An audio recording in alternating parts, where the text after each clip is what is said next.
What's going on, my 7th grade science student fanatic kids? 3, 2, 1, we're going to get this party started. So check this out. We are starting officially at 11:15. That is when we were supposed to start. I sent you guys all an email. I have not gone through and changed all the times in the calendar and on all of these things. 11:15, that's when we are going to start. I'm sorry that I keep pushing this around, but if you look, they sent me the schedule right here, and it says Science 7B starts at 11:15. Don't worry, I will still try to finish by 12:30. So that just means on Wednesdays I'm going to go from 11:15 to 12:30, not 12:40. I'll just finish a little early. I don't mind. Julian, what's your question? What happened when too many sperm cells are used on egg cells? Well, I think what happens, and I remember reading this when I was a kid, so I don't remember exactly, but I think what happens is once the sperm cell makes it into the egg cell releases a protein, and that protein makes the outer the protein makes an outer coating on that egg, which none of the other sperm cells are allowed to get in. So you're only allowed to get one sperm cell in. Does that make sense?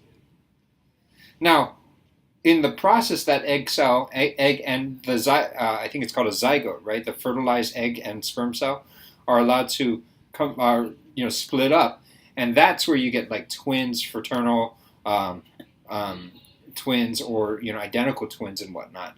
But it's not because there's two sperm cells that made it into the egg. Now, the question is, has there ever been a case where like by some freak accident, or by a a case where like the protein didn't work and it allowed many sperms into that egg? Maybe. I don't know. That would probably be on an individual case by case basis, and if it did, I suspect that what ended up happening was that zygote didn't survive. Okay, actually, let me finish off what I'm going to talk, and then I'm going to field questions, okay? So I proved to you guys that what I see is 11:15 is when we are officially supposed to start. So I'm starting at 11:15, but I started today's conference at 11 o'clock because I haven't changed everything just yet.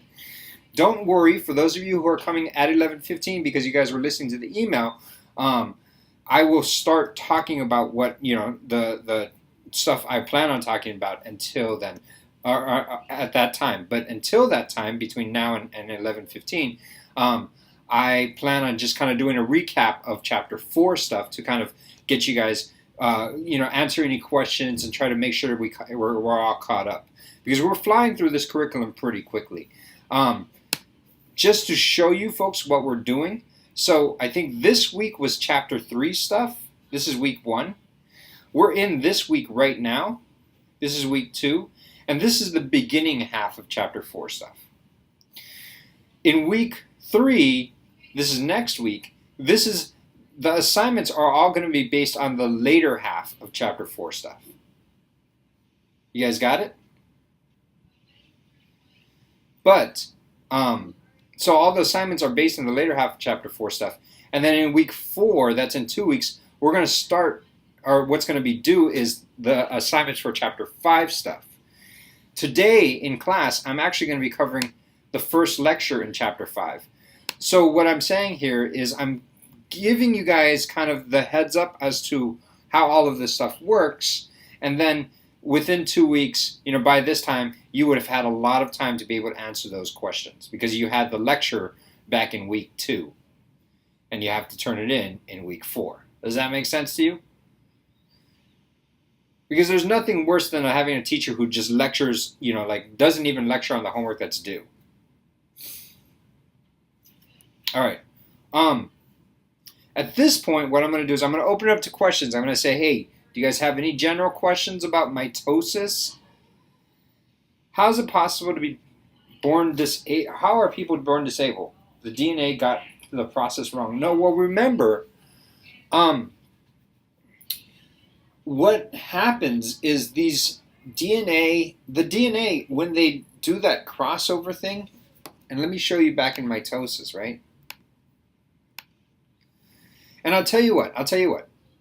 I'll be honest with you, and I think that maybe I'm going to preface it with this. Look, I'm doing my absolute best to be the best teacher possible. I'm reading up all the things I can. The problem is I don't know everything there is to know about all of this stuff. I'm kind of learning it as we go, and I'm reading it, making sure I'm doing it. So if I answer a question, I'm going to answer it to my best ability. And if I got it wrong, I'll ask the other biology teachers here, and then they can, and I'll make sure that you know what I'm doing. I think that it's important that I'm humble enough to be able to admit to you that I don't know everything. Now, if it came to like a math or engineering or physics question, I got that covered. When it comes to a biology question, I think I got it. But anyway, a genetic mutation is actually a good thing, Jonathan, because a genetic mutation is what causes those differences, those different traits, right? So like someone born with extremely big muscles is actually a genetic mutation. It's away from the average. Now we would call that a advantageous trait, whereas someone born with a disability, like a learning disability or something like that, that would be somewhat of a disadvantage as far as a genetic trait. But still, it's important that we have all of that. Now, preferably you want, it would be nice if everyone was born with only the advantageous, genetic traits and not the disadvantageous traits. And in humans, I think that selective breeding is kind of a very controversial topic, and personally, I kind of think it's wrong. But I think that like we've actually done that to certain things, like in like certain dogs or dog breeding species or plants. A lot of plants, we've selectively bred them to only keep the ones that have the good traits. Does that make sense? So I would say that someone born with a disability is just someone born with a genetic variation of a trait. And that's not a bad thing, per se. It's just a different thing that they have. And different is important. For example, broccoli, cabbage, I don't know what this is, larvae, and bok choy are all variations of the wild mustard plant. Then I think that's crazy. So you have the wild mustard plant, and then this one, broccoli, kind of came as a variation on it, and then they just kept breeding that specific one because certain people like broccoli, whereas the Chinese like the bok choy, and so they bred that version of the wild mustard plant. But they all come from the same plant.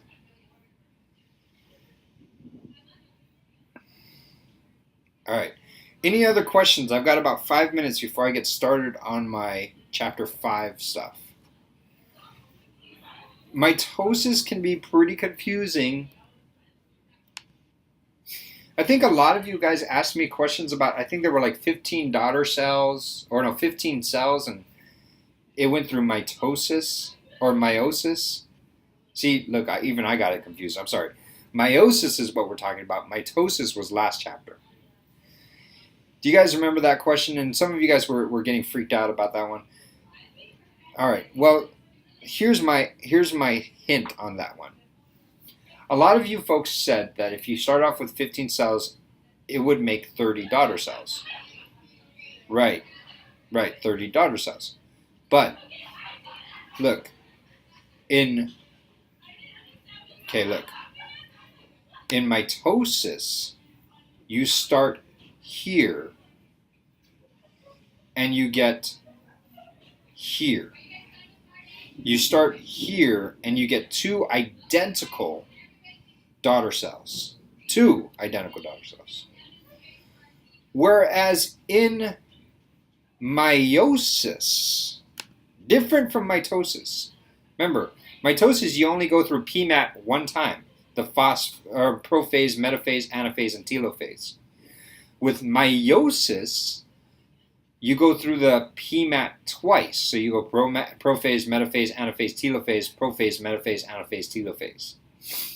And what that does is it creates one cell into 4 different cells. And not only are there 4 cells, all of those 4 cells are different from that first cell that you started off with. Whereas when mitosis happens, you make an identical photocopy. Whereas when meiosis happens, you make kind of like, it's like a game of telephone, where you start off with a message, and then as it goes down the line, it changes a little bit. No, Faustine, you're not late. I actually started today at 11 o'clock because I wanted to catch some people who didn't get my message about starting all my classes at 11:15. Cool? Yeah. What happens if one cell skips one of these phases?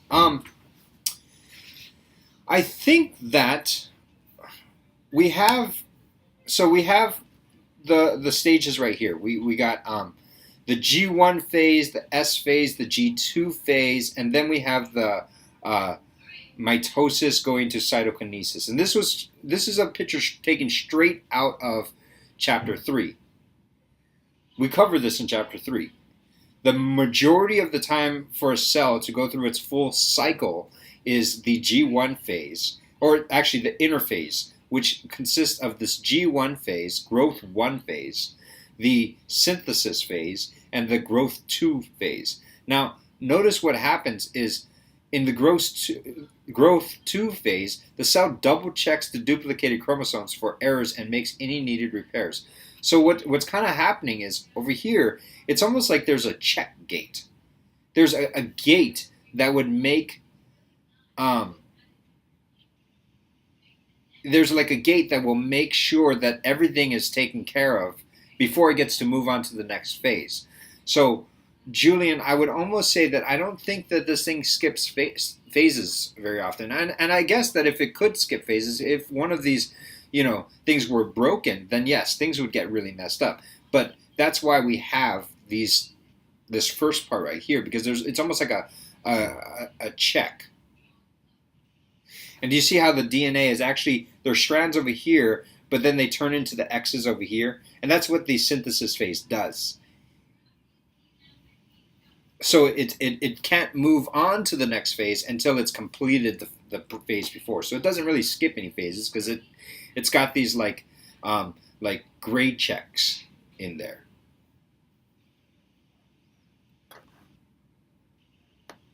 Are we cool?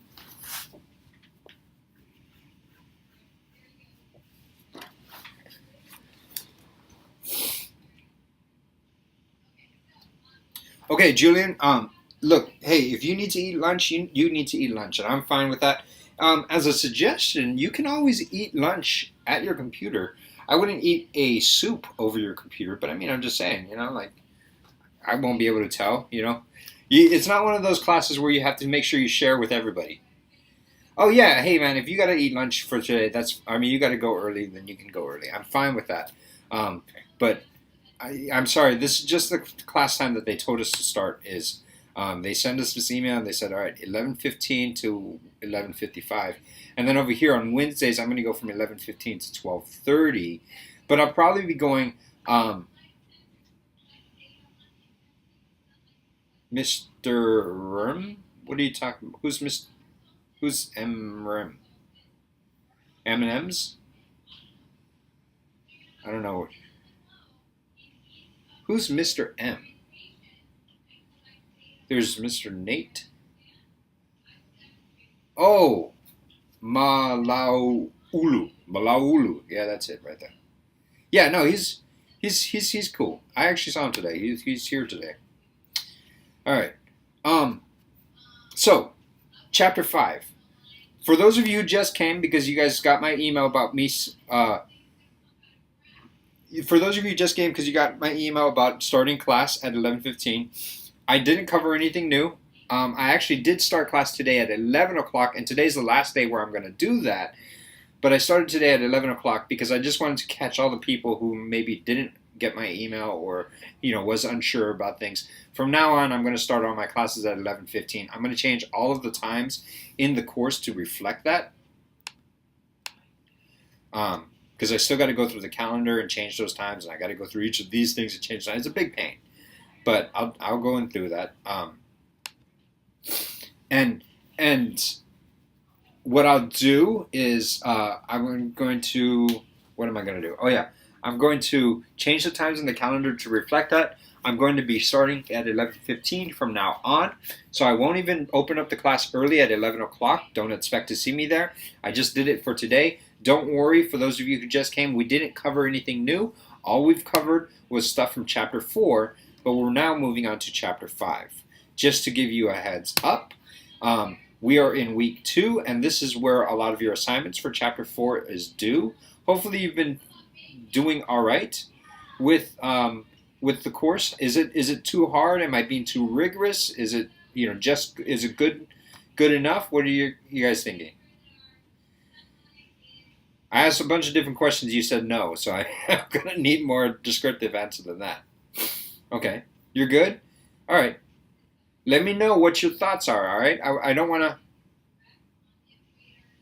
Okay. I got the answers from the quiz, from the videos. These videos that I'm having you watch? I got the answers from the videos, or straight from the videos. So, you might want to watch it with closed captioning on, and I didn't mean even to make it very confusing. The purpose of these were not to make it hard. The purpose of them was really just to make sure that you've actually watched it. That's all I really want to make sure, is that you actually sat down and took the time to watch it. And so you'll have to answer some remedial questions. They aren't meant to be hard at all. They aren't really throwaway assignments either. The reason why I'm having a video teach you as opposed, certain things as opposed to me teaching you, is mainly because they have better animations. They spend a lot more money on this stuff, and they can animate things better, and I can't. Yeah, and Hank is better than me. He's a better person all around.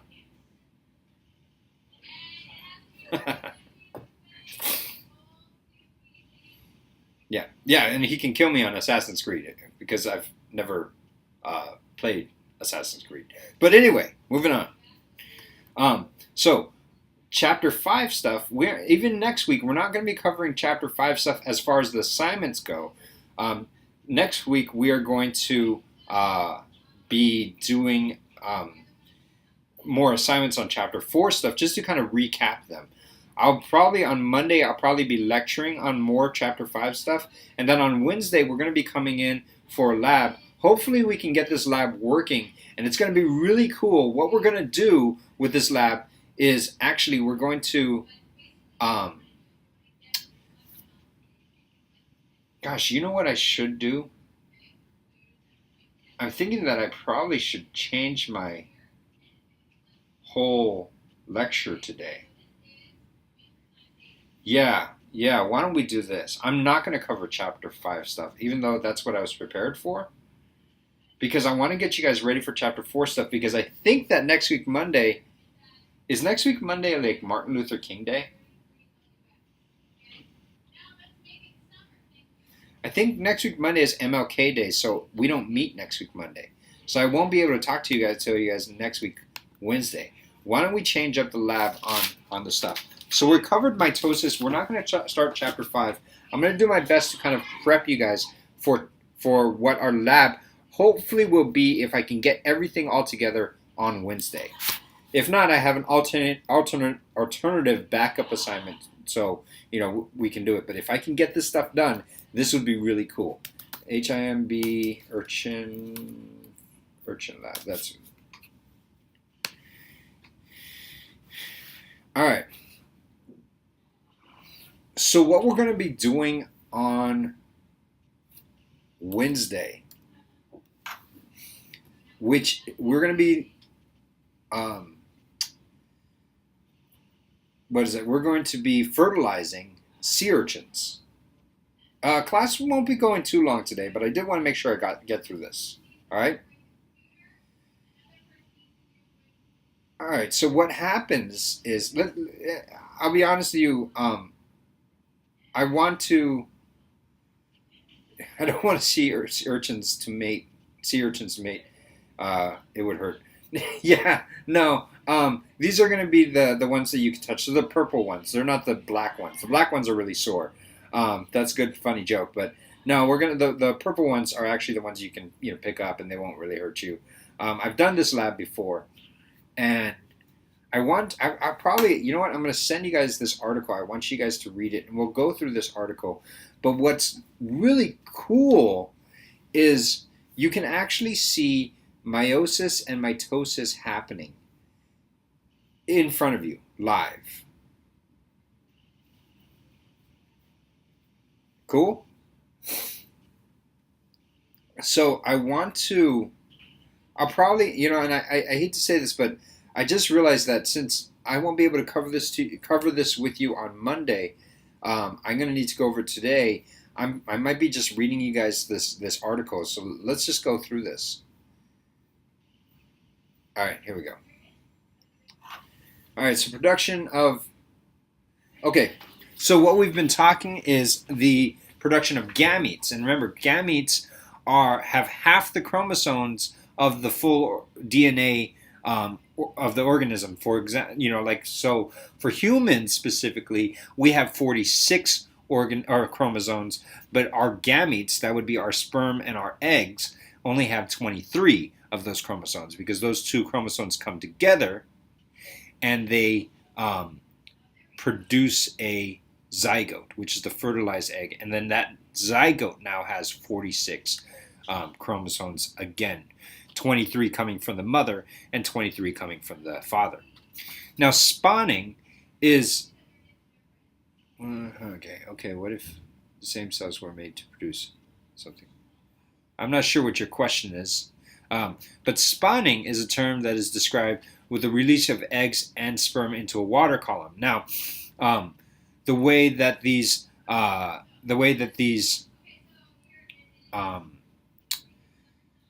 sea urchins reproduce is they don't necessarily need to physically touch each other.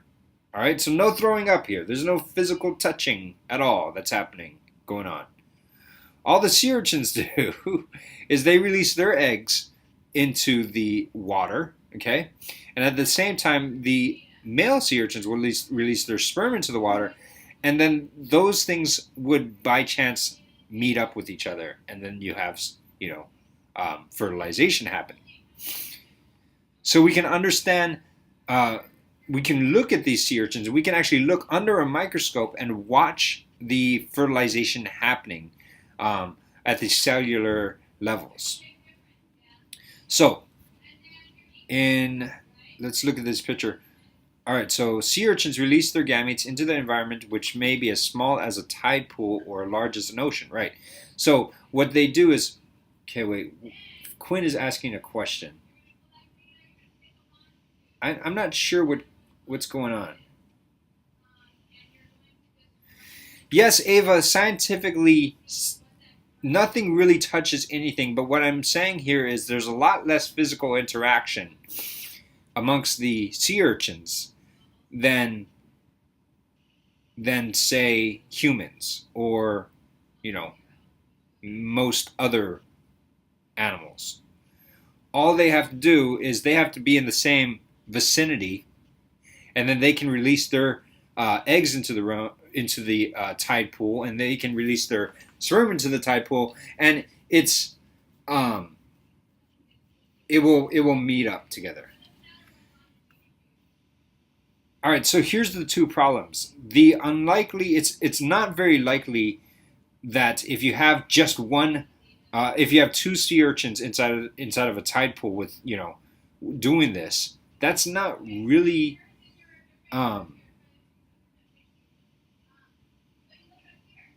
maybe also all right, so that's not a really good chance of the sperm actually fertilizing the eggs or even meeting up with each other, because the concentration is very small, because your area is really big.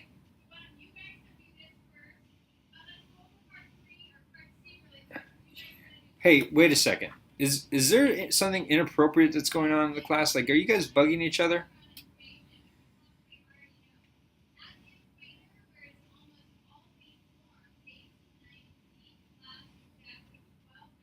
Okay, don't JP, don't make fun of Quinn. Are we cool? All right, good. Sierra, you're asking about, is it so it's floating around in the pool? Yes, exactly. And it could be as small as a tide pool, but as big as an ocean that they're happening. So what happens is that but here's the problem, right? Like I like eating fish eggs as much as, I love eating fish eggs. Fish eggs are great in my sushi and whatnot, right? So like, right. So here's the problem: what happens if there's fish who like eating these fish egg, these sea urchin eggs when they're out? You know what I mean? So here's those are the two problems. First of all, you need a high abundance, a high concentration for this thing to actually be successful. And second of all, other species that are inside of that same water column can really mess up this fertilizing process. So what happens is, I think that this when these sea urchins spawn, they spawn all at the exact same time of the month, actually, or the year. I'm not sure exactly how often it happens, but it basically happens at such a high volume that all the adults in the uh, entire ocean release their sperm and their egg into the ocean at the same time, and that gives it a much better chance of these sperm and eggs to cross, to meet up with each other.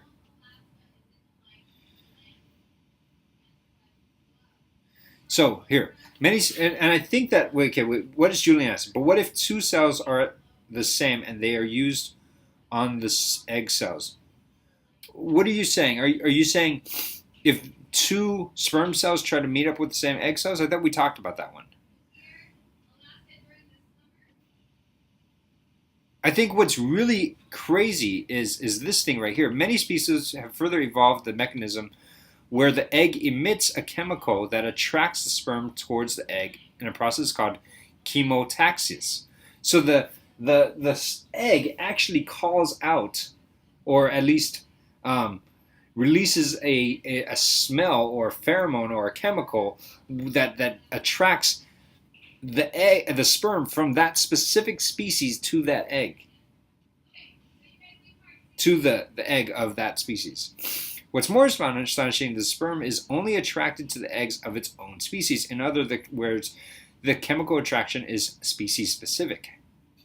At least one chromatic molecule, the 14 amino acid peptide called Resact, has been isolated from the sea urchin, egg or whatever. Okay, eggs produced in A. pulcatella are surrounded by a jelly coat that contains the Resact, while sperm produced by the same species have receptors on their surface. Okay, that's really cool. All right, sperm mobility. The scientific term for the sperm is the flagellum. Now, the flagellum is actually that would be the. Oh, wait. When is the lab? This lab is going to be next week, Wednesday. And hopefully what I can do is I can actually get 10 sea urchins and we can actually watch, we can harvest the sperm, we can harvest the eggs, and we can put them inside the same water column, and we can put them under a microscope and actually watch mitosis and meiosis happening right before our very eyes.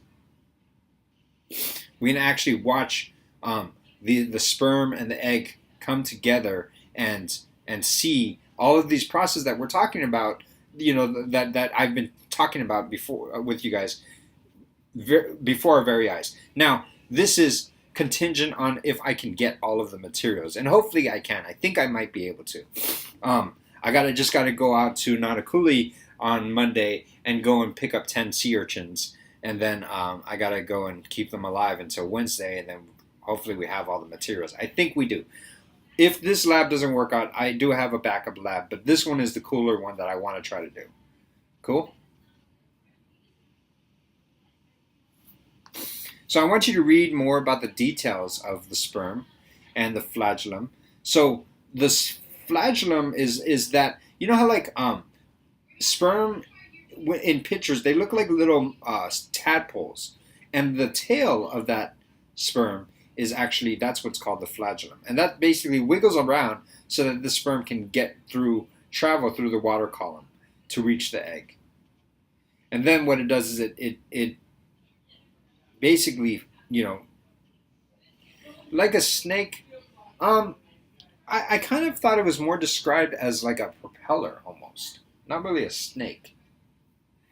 Eric, you really got to go somewhere, huh? Well, technically class is supposed to be finished at 12:30, but I'll try to finish a little bit earlier for your sake. How's that?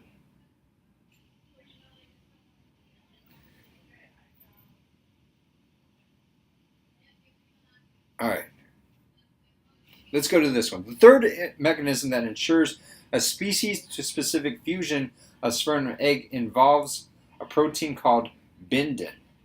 Bindin is found to be closely associated with the acrosomal elements. That would be this figure right here, bindin.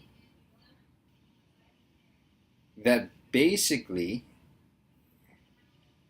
scientists have isolated bindin from the acrosoma and found that it is capable of binding the eggs of only the same species of sea urchins. So it's almost like these bindin proteins are kind of like this lock and key. We have. Wait, what are you talking about? 1:30 tomorrow?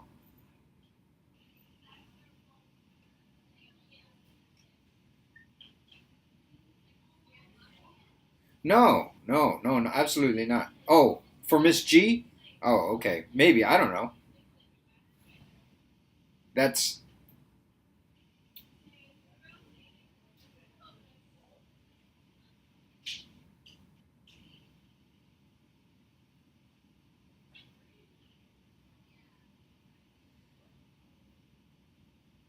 so this is actually really interesting over here. And I want to read this to you because this is actually exactly what Julian asked me. Blocks to polyspermy.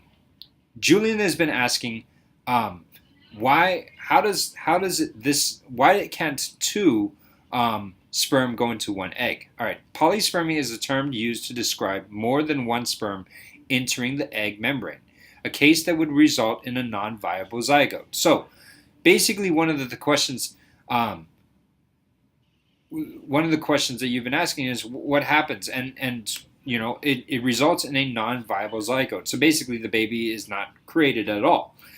Mechanisms that prevent this from occurring are called blocks to polyspermy. A rapid or fast block to polyspermy occurs when the fusion of sperm and egg initiates a sudden change in the sodium ions that this egg are in the egg and spreads out over the cell membrane in a electrical wave of activity. This electrical event occurs in short-term prevention against additional sperm from entering the egg. So, check this out. This is what eggs look like when they're not, there are no sperm inside of it, under a microscope. Okay? This is what the egg looks like immediately after it has been fertilized with one sperm. What do you notice about the difference between the picture here and the picture here?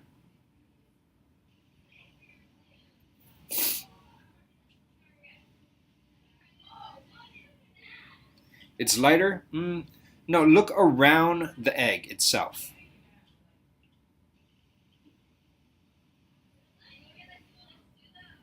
It's thicker, exactly.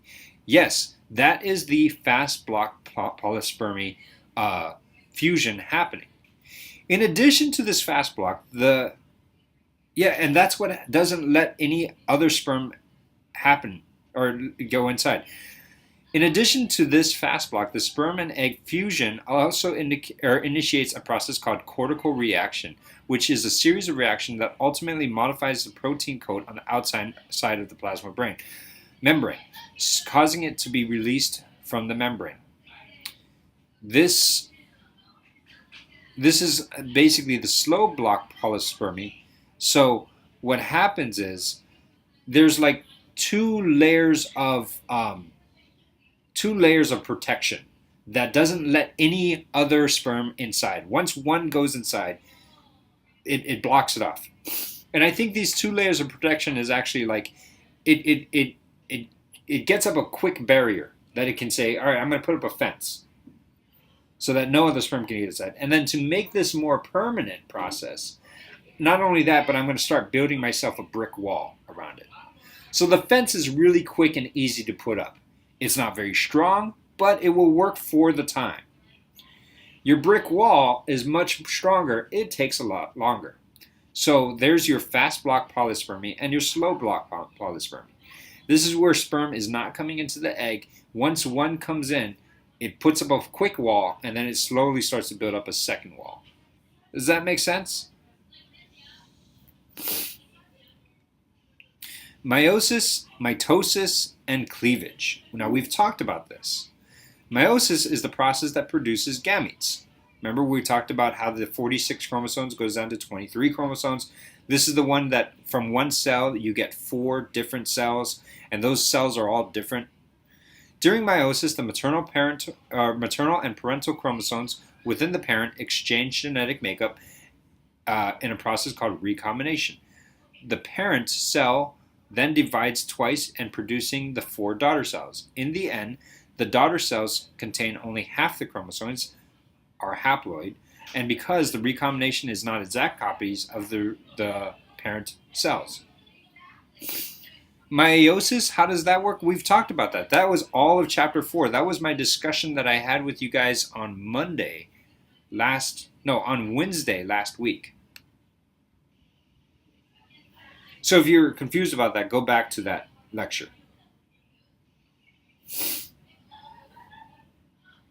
When a cell is half, or what is supposed to be like a sperm or egg cell. Okay, what I mean by that is it's not necessarily a sperm is half the size of a regular cell.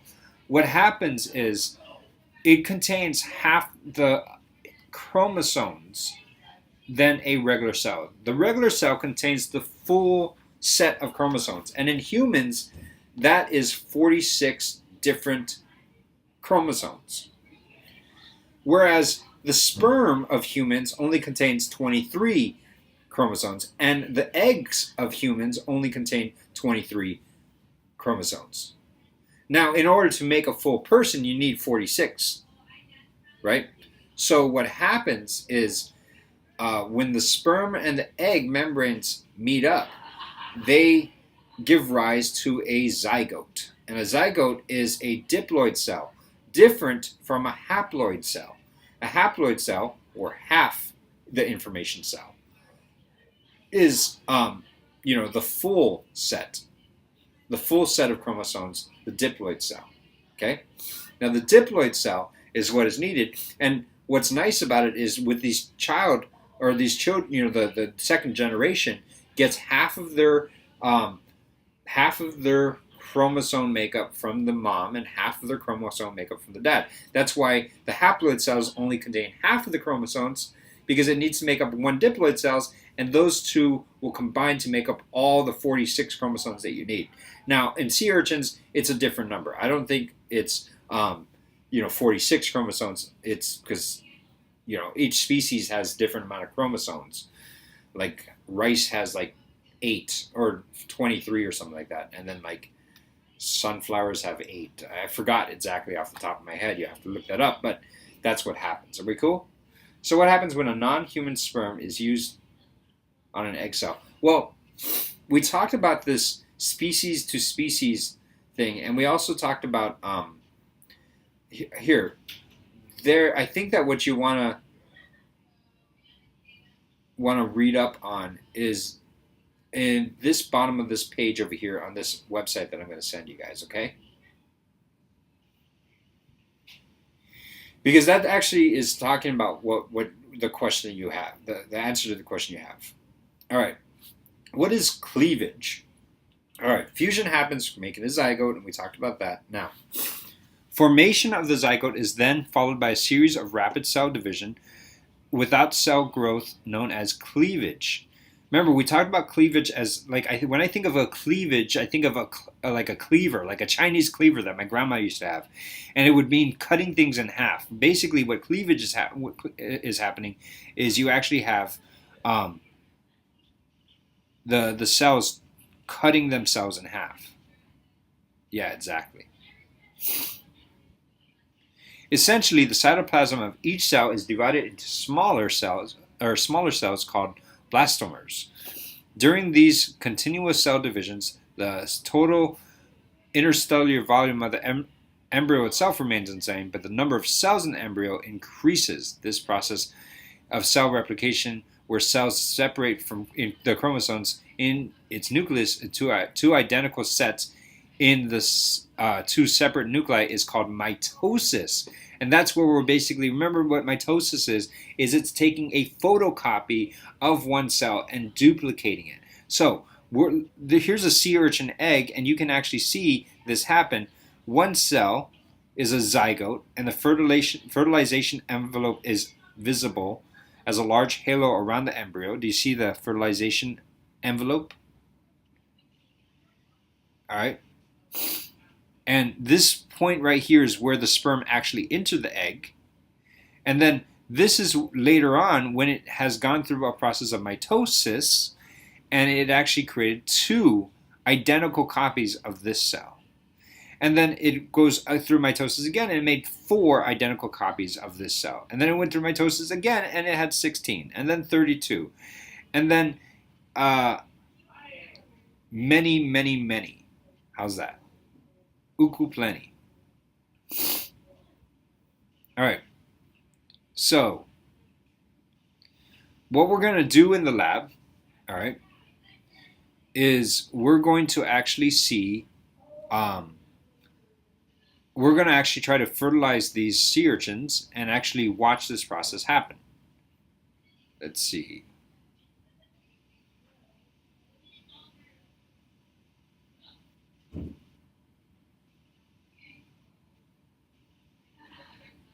So I'll set up this as a quiz, and I want you guys to read this stuff. And then I'll go over this with you on Wednesday, what exactly we're going to do. Hopefully we'll have the time to finish this.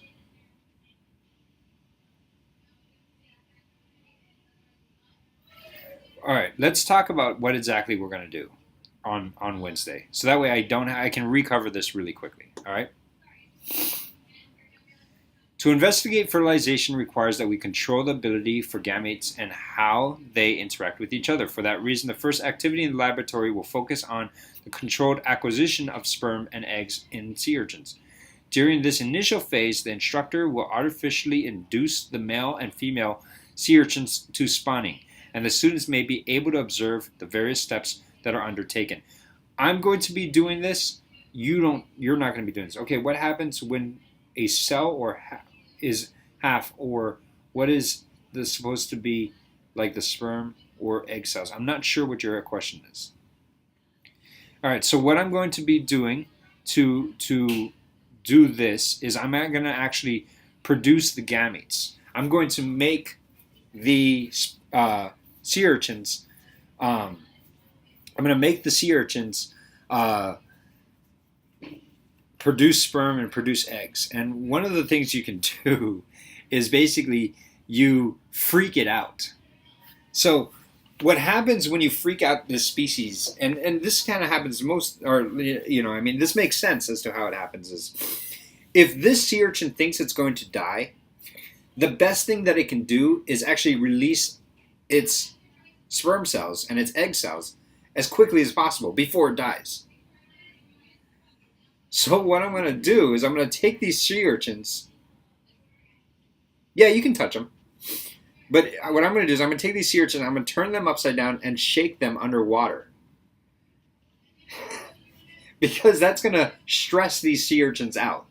And when they're stressed out, they think they're going to die, and they release these sperm and eggs. Now, why would you release your sperm and eggs when you think you're going to die? That's not true with humans. When we think we're going to die, we release the poop. We get scared, and or we run or whatever. Right? Exactly.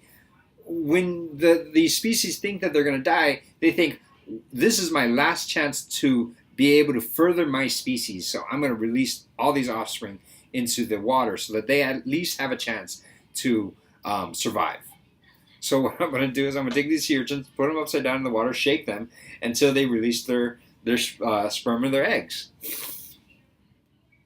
One other things you could do is you can actually inject them with potassium chloride solution or Miracle-Gro, and that will definitely release their thing. The problem with that is it often kills the sea urchin. Like, you're not only thinking, they're not thinking that they're going to die, they're actually going to die. So I'm going to use that as a very last resort. Let's not do that if we don't have to. And how do I tell whether or not I have a male or female? Well, to be honest with you, I can't tell. But you can tell if the male will release milky white substance into the water, and the female, what it does is it actually has these little pink/orange substance, kind of like a little liquid that forms right around its mouth area that it looks like. And those are actually the eggs. I'm going to get these sea urchins from Nanakuli. So the second thing we're going to do on that day is, during the next phase, students will sperm and eggs to various treatments in order to stimulate situations that occur naturally or man-made. By conducting specific experiments, you will be able to test the hypothesis regarding the impacts of these events under fertilization process. This is possible because we can visually see some impacts of sperm resulting in various treatments. For eggs, we will be using the presence or absence of a fertilization membrane as an indicator of treatment effects.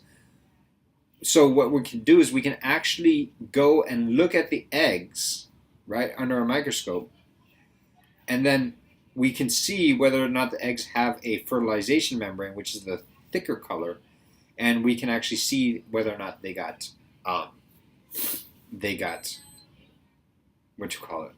fertilized. I would rather not do it on a puffer fish, mainly because I don't want to get poisoned and stung. But I'm going to send out this article. I want you to read it by Wednesday. And I want to make sure that you guys read everything in this article. So I'm kind of going over this, but I'll probably be finished with this stuff pretty quick. All right, let's see. What else are we going to be doing? During the last phase of the activity, we will be focusing on observing the culminating events of the fertilization process with the production of a zygote and the beginning of a unique individual. Confirmation that this has been successful taking place is recognized when the fertilized eggs begin to cleave. We can say this because watching the cleavage taking place also means the incorporation of genetic material from both egg and sperm has successfully occurred. So not only are we going to watch these things get fertilized, but we're actually going to watch these things cleave each other, or cleave. So here's what you would see under a microscope. You would see a bunch of eggs, and then you would see some of them that go through this. And wait a second, somebody's spamming my chat. That's not cool. Don't do that. Julian, that's you.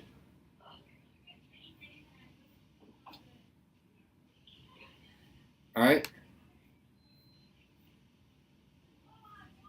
So that's kind of what we're going to be doing to our sea urchins on Wednesday.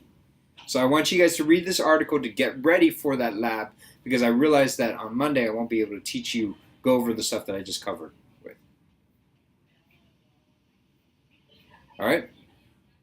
And then the plan is next week Monday, we won't have class because of Martin Luther King Day. Next week Wednesday, hopefully we'll do the sea urchin lab. If I can get the sea urchins and I can get all the materials, that'd be cool, and we'll be down with our lab. If I can't get the materials, I have a backup lab that we can do. And also, let me preface this with this. This is actually really hard to do as well, the sea urchin fertilization. I've done this a couple of times with my students before, and I've only seen it once successfully. I've only seen cleavage happen successfully once, but we can try it out. What I'm saying is, don't get your hopes up if it doesn't work. Okay? All right, so by the end of tomorrow, I'll be sending you guys this article and also making a new quiz that I'll probably be putting up inside of our class. I want you guys to make sure to do it, all right? All right, I'm going to finish class. I apologize if class was a little bit discombobulated. The only reason why is I'm actually prepared for class, but I realized that on Wednesday we don't have a class, so I won't be able to cover this. So I had to kind of like switch over to this thing to make sure that we're ready for Wednesday. All right, but I'll post this archive up by tomorrow. So I'll talk to you guys later. Okay, bye.